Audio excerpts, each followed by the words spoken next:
人生活的一个真实环境里面，我们觉得是美的要素，或者说我们谈美，它在我们生活里面扮演什么样的角色的可能性这样。那艺术这件事情或美这件事情，应该是一种日常行为所展现的，不管说人的风格，或者是说你的图像的色彩，在每一个空间里面，其实都会有这样的蛛丝马迹。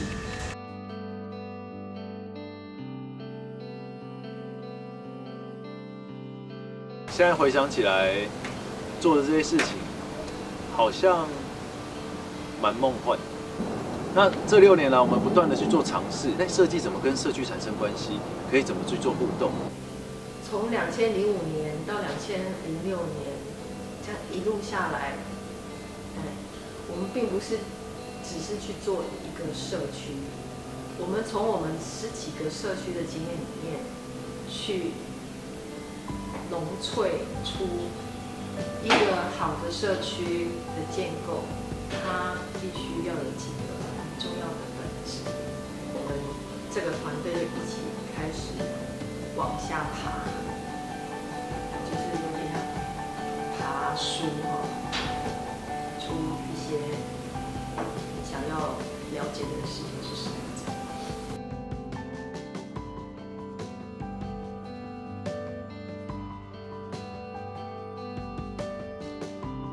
我们现在居住的生活环境里面，简单讲或笼统讲，我们觉得是缺乏美的。比如说一个聚落里面，它可能有200-300年的历史，那每个不一样的历史阶段里面，当初居住人或他的生活方式，或他对文化的看法，其实就呈现在这空间里面，一定有留下一些独特的讯息。在台湾原生传统工法下的各种房子的可能性，比方说石头的房子、木头的房子、土做的房子、砖做的房子，那些在20世纪大战后，我们完全的被世界经济的垄断排除掉这样的房子。所以我们看到社区里面，一般我们觉得不美，它可能有一些原因，因为现代化的想象，或者因为道路的开辟，或是因为新的物质条件介入，比如说招牌，比如说新盖的庙宇、新盖的楼房，或者说这个不适当的公共建设，那导致我们现在的聚落，相对以前纯粹性的那种传统聚落来讲，它被切割了。它有庙，然后它有零碎的被切割的都市边缘性，它有3种，一个代表的是台湾不够富裕，但是它在全球往富裕走；一个是要快速进入工业体系盖的铁皮屋，然后跟一个暂时性的货柜。也就是说，这样典型的非都市空间聚落，在台湾应该有上万个。其实最核心的角度是在探讨台湾的美学的课题是什么，有哪些东西是属于我们自己的色彩或形式，或是说美在我们生活中扮演的角色，或者艺术这样一件事情，想要表现什么？你一定要找出这个老天爷给你什么，他给你的这个地景有什么？比方说，他给你石头，还是给你水，还是给你阳光？对，一个美好的空间，它一定是经得起考验的。所以你一定要从经得起考验的空间品质里头，去把那样子的经验累积下来，然后再去应用。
那它其实从四龙国小，我们开始累积木构造的知识，然后找了一个大木做的匠师来教了快2年，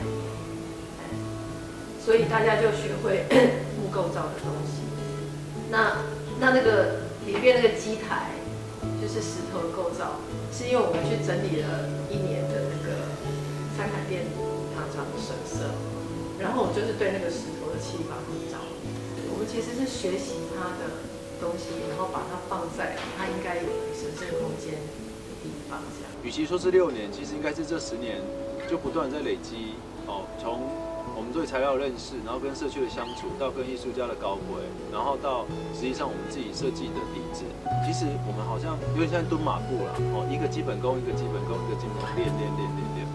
练到最后，你突然要出招的时候，你发觉降龙十八掌都会了。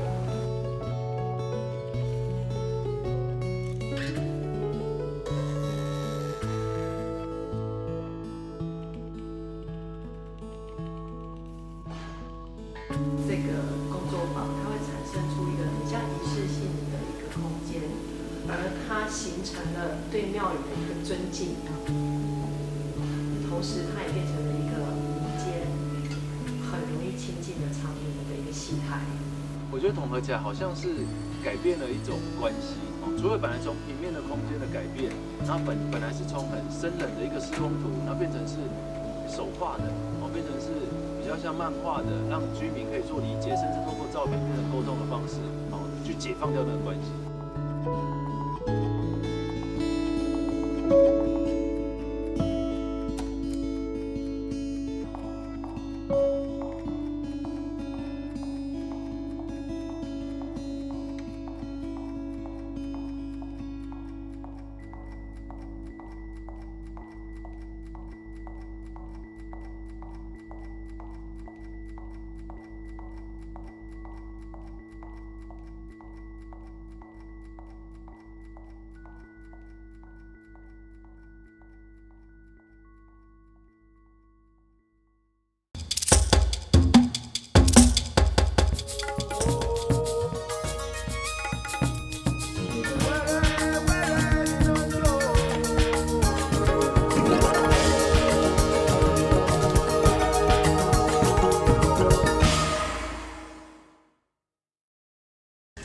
那台湾很普遍的现象，应该就是说，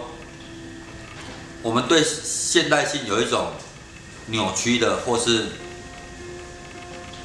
不那么适当的想象。比如说，我们到显公社区里面去，显公社区就是一个很大的对比。我的大庙可以盖5层楼，花了好几亿，但是我隔壁就会跟我的这个庙宇好像是2个世界这样的。比如说，包括里面的所有的庙宇的建筑，它的故事，或者是它诠释的形象。跟居民其实没有什么特别的关系，在居民的心目中，它就是一座全国很有名的庙这样子。所以我们看到庙的旁边就是破败的巷弄，有开了很大的停车场，当然是在摆摊贩，有很棒的香客大楼，甚至比居民所有住的房子都还要好。但居民却住在很破败的、没有整理的空间。鹿耳门天后宫它拥有非常多像这样子的空地，但是是荒废。那我们何不把这块土地拿来做一个公园？但是它又是一个育苗园，然后育完的这个苗是台湾原生榕树苗。那我们再去取代掉附近危害台湾土地环境、毒害台湾土壤的银合欢，再把鹿耳门天后宫关于妈祖的故事，还有关于这些生态的故事，再透过艺术家的手把它画下来。艺术家所创作的东西会留在停驻那样的空间里面。那透过这个空间里面，艺术家就会接触到我们历史空间里面居留下来的纹理的材质，或是他所要表现的形式，不管是人啊、物产啊、人物啊、房屋啊，这些美感自然就会在那个地方做一个有效的这个再创作的一个过程。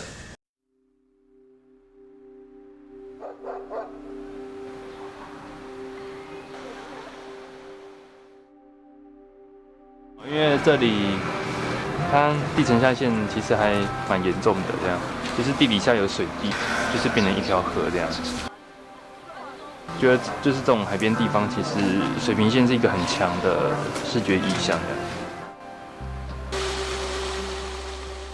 山海镇，就是有镇水的功能，水来土淹嘛，对不对？那土就是山最那个嘛，最多嘛。希望这里以后不要再有淹水的那个。林边这边的特产，晚一点会画石斑鱼，因为明天小朋友要来，先把这个底弄好，让他们明天就可以马上参与。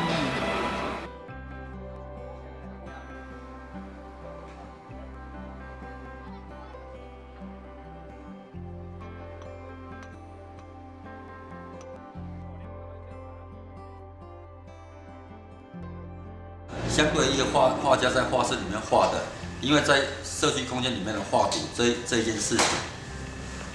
它不会被视为商品，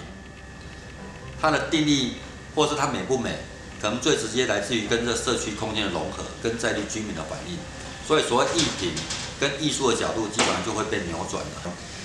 它跟原来这个实质的生活空间里面产生这样的关系，跟画作之所以画作摆在展览空间，或是画室里面是截然不同的。所以透过置入一个被文化素养累积的一个精品，慢慢的去谈它其他3个空间之间的关系。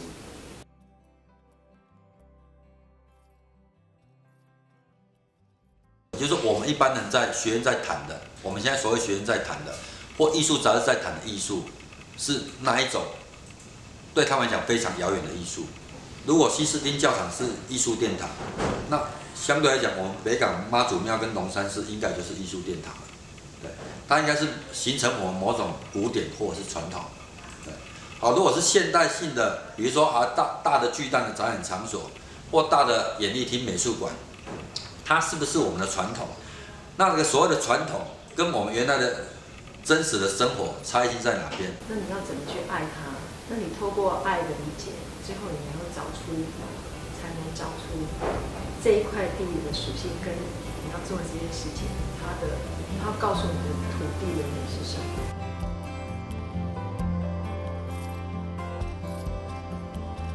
如果说艺术生产是为了展览，是为了艺览，作为一个艺术家的角色，他如果说绘画创作作为他一种表达生命情境或是抒发创作理想的想象的话，他应该投射在哪边？比如说，所有的艺术家觉得展览空间那也是被想象出来，我们模仿西方想象出来的展览空间，那适不适合台湾？就像我们台湾以前演野台戏，那现在一个演艺厅，它符不符合我们现代人的这个生活情境？比如说，我们盖了那么大的2厅院，好像表现出我们很现代，对。但我们基本上我们并没有那种文化消费的习惯了，这不是我没有文化消费是我的错，因为我的生活形态不是那种模式啊。我的文化的生活可能透过我原来在聚落里面生活，我就表现完了，我并不需要去花那一笔钱，这没有高低的问题，而是形态的问题。对，就很像说我们以欧洲的东西作为标准，然后套到台北或是高雄来一样，这种错事会不断的发生。然后我们会不断的焦虑，对，因为我们会不断的无所适从，因为标准不断的在变。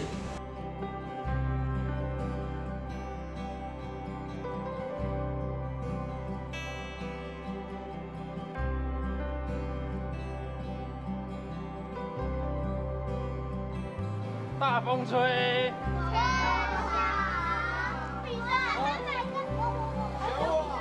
佢唔驚咧，这脸白白的。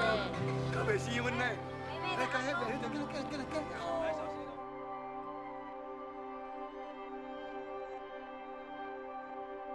它会是一个整体的，就是跟工程品质是对等的东西，它不是一个社区参与，但是社区参与的轨迹还是在里面，然后艺术家的创作还是在里面，所以他就觉得你会觉得很多东西叠在一起。来参与的人，他也会就是他会会比较清楚说，他也共同完成了某些事情或成就某些事情。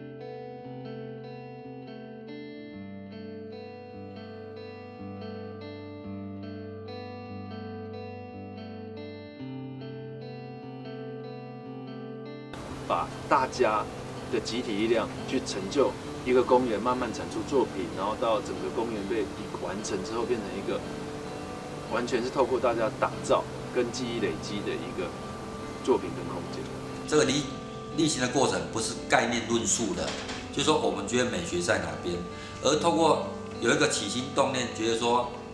我们要去寻找属于这块土地的色彩也好，这块土地的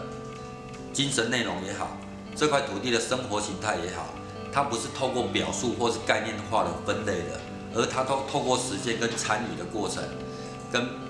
集体创作的过程，去累积我们所谓的艺术文本。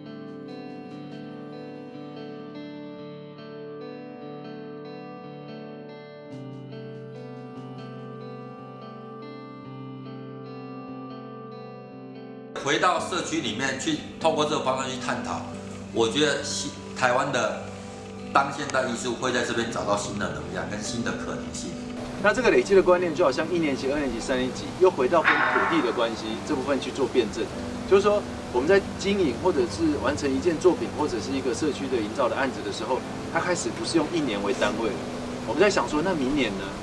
那后年呢？那这些社区的朋友，今年这样的参与，明年有没有机会再跟学生一样再进阶？在他们身上，我觉得看到一种台湾未来的一种原动力跟创意的未知数。就是说，我觉得那有满满的能量，就是一旦你把平台给他们了，把机会给他们了，把资源给他们了，那未来会成为怎样你不知道，它会成为一个梦想，好像你买了一张乐透，然后你签了这几个学生的号码，那你不知道什么时候会中。然后你充满了期待，这样。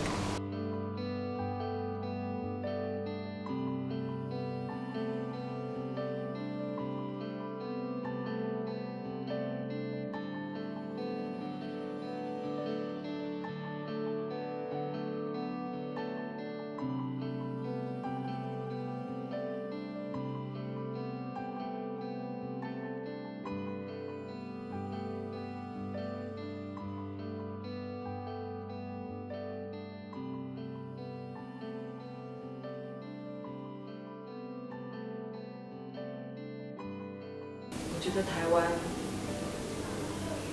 必须要这样一代一代的，才能够大家真的面对。我们不是一个被欧厌的国家，我们是一个我们自己能够掌握我们自己的规格，然后好好去重新设计我们自己的土地跟环境，然后好好的把它弄干净，然后让它变得很美的国家。所以我觉得这个才是叫做社区美学。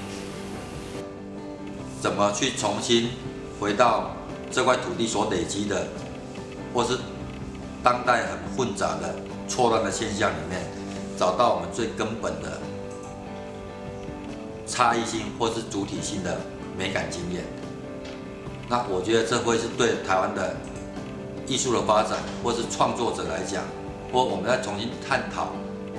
台湾艺术的未来的走向，或是根本，台湾的文化主体性，我觉得是非常